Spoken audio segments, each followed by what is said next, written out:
walaal xubiyey xajkii ma tagnaa xaramka ilaahay ma soo dhukanaa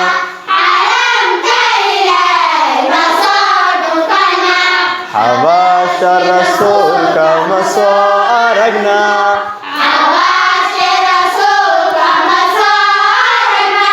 xarunta islaamka ma soo dhex marnaa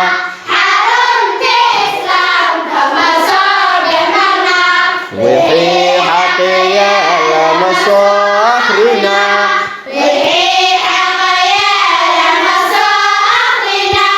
cutooyinka yaala ma soo baranaa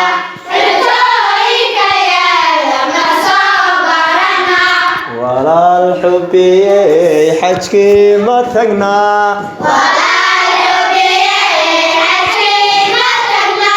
xaramka ilaahay ma soo dhukanaa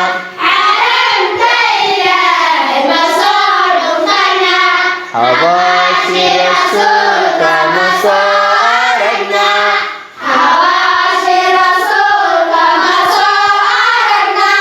xarunta islaamka ma soo